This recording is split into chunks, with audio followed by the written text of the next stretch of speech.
இயேசு உங்களை நேசிக்கிறார். பிரியமானவர்களே, எந்த நாளில் ஆண்டவர் நம்மளோடு பேசும்படியாய் வேதத்திலிருந்து 2 வசனங்களை கூட வாசித்து ஆண்டவர் நமக்கு கற்றுக் கொடுக்கக்கூடிய காரியத்தை பார்ப்போம். அப்போஸ்தலர் புஸ்தகம் 22வது அதிகாரம் 15வது வசனம் 16வது வசனம் இப்படியாக சொல்லுகிறது: நீ கண்டவைகளையும் கேட்டவைகளையும் குறித்து சகல மனுஷருக்கு முன்பாக அவருக்கு சாட்சியாய் இருப்பாய். இப்பொழுது நீ தாமதிக்கிறது என்ன? நீ எழுந்து கர்த்தருடைய நாமத்தை தொழுது கொண்டு ஞானஸ்தானம் பெற்று உன் பாவங்கள் போக்க கழுவப்படு என்றார். பிரியமானவர்களே, அப்போஸ்தலனாகிய பவுல் அவர் சவுலாய் இருக்கும் பொழுது சபையை துன்பப்படுத்தி சபைகளுக்கு விரோதமான காரியங்களை அவர் செய்து வந்ததை நாம் அறிந்திருக்கிறோம். பிரியமானவர்களே, அப்பொழுது ஆண்டவர் அவரை தொடுகிறதை நாம் அறிந்திருக்கிறோம், வாசித்திருக்கிறோம். அவருக்கு உடனே கண் பார்வை அற்றவராய் 3 நாள் இருக்கிறார். மீண்டும் அவர் கண் பார்வை அடைந்த உடனே அவருக்கு ஆண்டவர் திருவுளம் பற்றுகிற இந்த வார்த்தை தான் இது: நீ கண்டவைகளையும் கேட்டவைகளையும் குறித்து சகல மனுஷருக்கு சாட்சியாய் இருப்பாய் என்று சொல்லி ஆண்டவராகிய இயேசு கிறிஸ்து நம் அநேகருக்கு நன்மையான காரியங்களை நமக்கு செய்திருக்கிறார். அநேகருக்கு வியாதியிலிருந்து சுகம் கொடுத்திருக்கிறார். பாவத்திலிருந்து நம்மை மீட்டு கொண்டிருக்கிறார். ஒருவேளை ஒரு பலவீனத்திலிருந்து அற்புதமாய் ஒரு சுகத்தை கொடுத்திருப்பார். அதை மாத்திரம் நம்ம அற்புதம் என்று நினைக்க முடியாது. ஒரு பயங்கரமான பாவ கட்டில் நம்ம சிக்கியிருப்போம். பார்த்தீங்களா?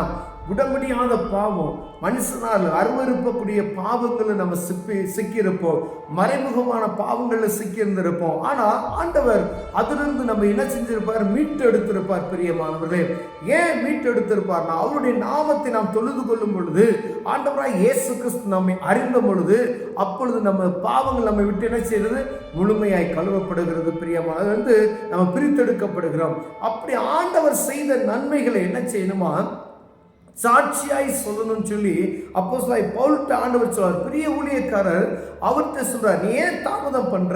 நீ தாமதம் பண்ணாதபடி ஆண்டவர் உனக்கு செய்த நன்மைகளை நீ செய்யப்பட்டு நீ என்னை கண்டவைகளையும் கேட்டவைகளையும் கொண்டு போய் நீ அநேக ஜனங்களுக்கு என்ன சொல்லி சாட்சியாய் இருக்கும்படியா நீ செய்ய. அது மாத்திரமல்ல, இப்பொழுது நீ தாமதிக்கிறது, நீ எழுந்து கர்த்தருடைய நாமத்தை தொழுது கொண்டு தேவ சமூகத்தில் நீ போய் ஜெபிச்சுட்டு ஜெபம் செய்து விட்டு என்னுடைய நாமத்தினால ஞானஸ்தானத்தை எடுத்துக்கொண்டு உன் பாவங்கள் போக்க கழுவப்படு என்று ஒரு ஆண்டுடைய நாமத்தை தொழுது கொண்டு அற்புதத்தை பெற்றுக்கொண்டோ ஆண்டவர் சொல்றார், நீ மீண்டுமாய் தேவ சமூகத்துக்கு போ, ஆண்டவரை நீ தொழுது கொண்டு உன் பாவங்கள் போக்க கழுவப்படு என்று சொல்லுகிறார். பிரியமானவர்களே, அற்புதத்தை பெற்றுக்கொண்டவர்களாகிய நாம், அதிசயங்களை பெற்றுக்கொண்டவர்களாகிய நாம், அநேக காரியத்திலிருந்து விடுதலை பெற்றுக்கொண்டவர்களாகிய நாம் சாட்சி சொல்லுவதும் கிடையாது. பாருங்க, அப்ப ஆண்டவர் என்ன சொல்றார் பாருங்க, நீ போய் தாமதம் பண்ற, நீ சாட்சியாய் எல்லாருக்கும் நீ சாட்சியா இருக்க முடியாதான் நான் உனக்கு அற்புதத்தை செஞ்சேன். ஆனா நீ அற்புதத்தை பற்றி கொண்டுட்டு நீ வீட்டில் அமைதியா இருக்கிற, ஏதோ ஒரு வேலையை செய்து கொண்டு இருக்கிற, உன்னை ஆண்டவர் தொட்டது அந்த அற்புதத்தின் நோக்கத்தை நீ அறியாதபடிக்கு அற்புதத்தை பெற்றுக்கொண்ட மரண தருவாயில் இருந்து நான் உன்னை தொட்டேனே, நீ அற்புதமாய் சுகம் பெற்றுக் கொண்டாயே. ஆனா அது இருதயத்துக்குள்ளேயே வைத்துக் கொண்டது என்ன? ஆனா ஆண்டவர் விரும்புகிறது ஜனங்களுக்கு போய் இதை சாட்சியை நீ சொல்லு அப்படின்னு சொல்றார். பிரியமானவர்களே, அது மாத்திரமல்ல, நீ பாவங்கள் போக்க கழுவப்படு. நீ ஆண்டவர் அற்புதம் கொடுத்து விட்டார், மீண்டும் உலகப்பிரமான காரியத்துக்குள்ள உலகத்தினுடைய பாவத்துக்குள்ள சிக்கி விடாதபடிக்கு நீ ஞானஸ்தானம் எடுத்து தேவ சமூகத்துல பாவங்கள் போக்க கழுவப்படு.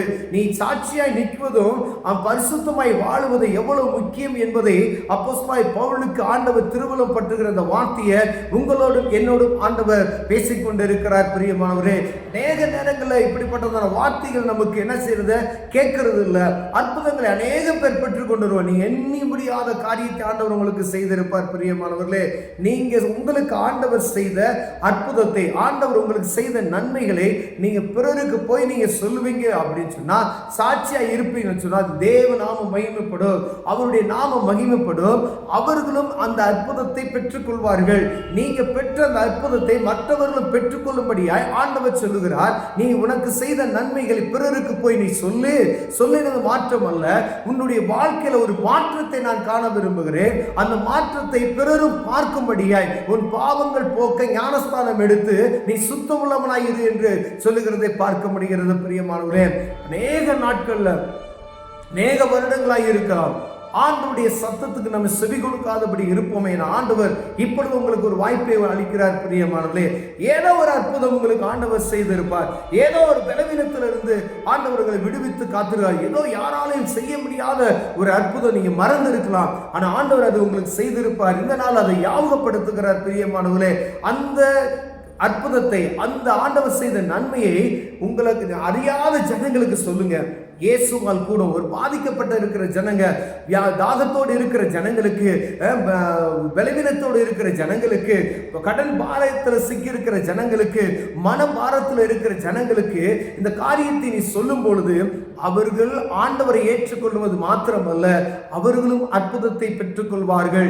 வானத்தையும் பூமியும் படைத்த தெய்வத்தை அறிந்து கொள்வார்கள் என்பதற்காகவே ஆண்டவர் சாட்சியாய் நில்லு, நீயும் பரிசுத்தமாய் வாழ என்று சொல்லுகிறார் பிரியமானவர்களே. ஒருவேளை இந்த காரியத்தை நம்ம குறைவுள்ளவர்களாய் நாம் காணப்பட்டோமே என்னால் தேவ சமூகத்தில் ஆண்டவரை என்னை மன்னிங்க என்று சொல்லி மீண்டுமாய் அவர் சமூகத்தில் கிட்டி சேர்ந்து அவருடைய நாமத்தை பிரஸ்தாபப்படுத்த நம்மளை ஆயத்தப்படுத்துவாராக. கண்களை மூடுவோம், ஜெபம் செய்வோம். அன்பின் தகப்பனே, நேக அற்புதங்களை சமூகத்திலிருந்து நாங்கள் பெற்றுக்கொண்டோம் ஆண்டவரே. ஆனால் யாருக்கும் நாங்கள் சொல்லல ஆண்டவரே. அது மரக்காலில் போட்டு நாங்கள் மூடி வச்சுட்டோம் ஐயா, புளியை தோண்டு புதைச்சி வச்சுட்டோம் ஐயா, அற்புதத்தை பெற்றுக்கொண்டுட்டோம் ஆண்டவரே. அப்பா இந்த நாள் எங்களுக்கு மீண்டுமாய் சொல்றீங்க, உனக்கு செஞ்ச அற்புதத்தை நீ போய் மற்ற ஜனங்களுக்கு சொல்லுடான்னு சொன்னீங்களே. நாங்கள் போய் சொல்லுவோம், சாட்சியாய் நிற்போம் ஆண்டவரே. நாங்கள் பாவம் இல்லாதபடி வாழ்வதற்கு எங்களை தகுதிப்படுத்திக் கொள்ளுவோம். இயேசுவின் நாமத்தில் பிதாவே, ஆமென்.